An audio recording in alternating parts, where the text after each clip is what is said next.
غور کے ساتھ سورہ مومنون کی ان ابتدائی آیات پر غور کرنا چاہیے۔ رب فرماتا ہے قد افلح المؤمنون، تحقیق مومن کامیاب ہو گئے۔ کون سے مومن؟ الذین هم فی صلاتہم خاشعون، وہ جو اپنی نمازوں میں گڑ گڑانے والے ہیں، خشوع کے ساتھ، عاجزی کے ساتھ، انکساری کے ساتھ، ذوق کے ساتھ نماز پڑھنے والے ہیں۔ دیکھیں قرآن نے یہ نہیں کہا شروع میں کہ وہ لوگ اپنی نماز پابندی سے پڑھتے ہیں، بلکہ فرمایا وہ نمازوں میں عاجزی کرتے ہیں، وہ نماز میں خشوع کرتے ہیں، خضوع کرتے ہیں۔ نماز ہم بھی پڑھتے ہیں،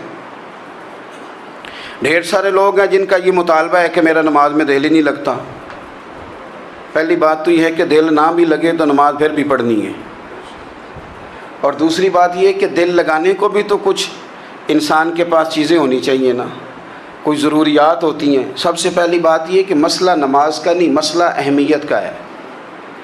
آپ نے اللہ تبارک و تعالیٰ کی ذات کی، رب کریم کے جلالت کی جتنی زیادہ اہمیت اپنے دل میں محسوس کر لی، اتنا ہی نماز کی طرف توجہ آپ کی بڑھ جائے گی۔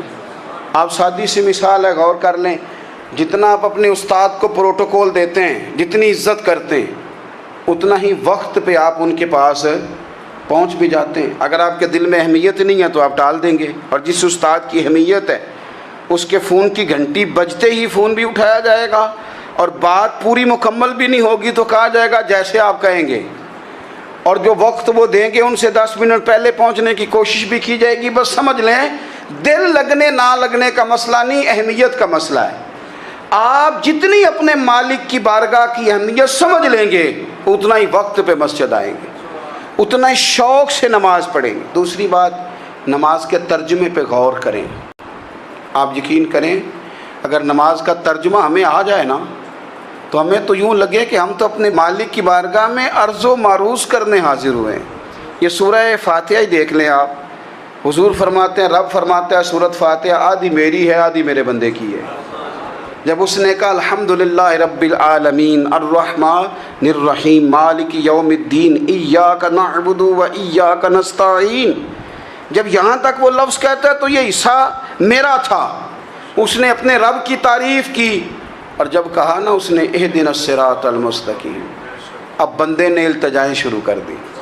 اس نے کہا کہ مالک بھی تو ہے، رحمان بھی تو ہے، رحیم بھی تو ہے، عبادت بھی تیری کرتے ہیں تو مدد بھی تو تجھی سے مانگنی ہے نا، اب مہربانی فرمانا اہدنا الصراط المستقیم، ہمیں سیدھا راستہ دکھا دے، صراط الذین انعمت علیہم، ان لوگوں کا راستہ دکھانا جن پر تو نے انعام کیا ہے، غیر المغضوب علیہم ولا الضالین، ان کے راستے پہ نہ چلانا جن پر تیرا غضب ہوا، جو گمراہ ہو گئے ان کے راستے۔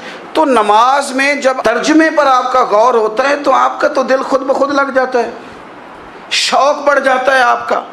تو اتنی چیزیں ہم زندگی میں یاد کرتے ہیں، تو اگر ترجمہ بھی نماز کا یاد کر لیں اور پھر شوق سے پڑھیں تو آپ یقین کریں طبیعت کھنچی چلی آئے گی۔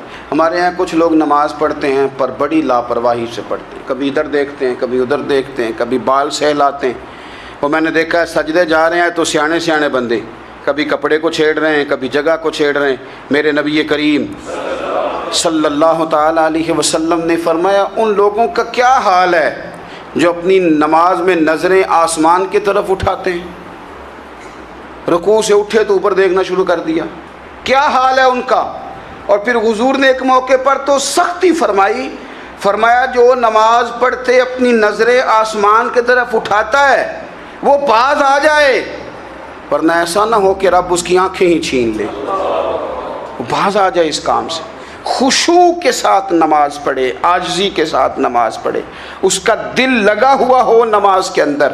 میرے نبی پاک صلی اللہ تعالیٰ علیہ وآلہ وسلم کے غلام حضرت انس بن مالک رضی اللہ تعالیٰ عنہ فرماتے ہیں کہ رسول پاک صلی اللہ علیہ وسلم نے مجھ سے فرمایا تھا کہ بیٹے نماز میں ادھر ادھر دیکھنے سے بچو، کیونکہ فرمایا نماز میں ادھر ادھر توجہ کرنا یہ بندے کو ہلاک کر دیتا ہے، ہلاکت ہے اس میں اگر تم نے ادھر ادھر توجہ کی۔ نماز تم مالک کی بارگاہ میں کھڑے ہو اور تم دیکھ ادھر ادھر رہے ہو۔ تو ایک تو نماز عاجزی کے ساتھ، پھر فرمایا والذین ہم عن اللغو معرضون، وہ لوگ جو فضول باتوں سے، لغویات سے اپنا منہ پھیر لیتے ہیں، فضولیات سے۔ ہمارے ہاں نا بہت سارے لوگ ایسے ہیں جو بلا وجہ ان چیزوں میں دلچسپی لیتے ہیں جو ان کے مطلب کی نہیں ہے، ان کے مطلب کی مطلب آپ کسی سے ملیں کہتے ہیں کیا حال ہے، ٹھیک ہے جی، بچوں کا کیا حال ہے، ٹھیک ہے، بچے کتنے ہیں؟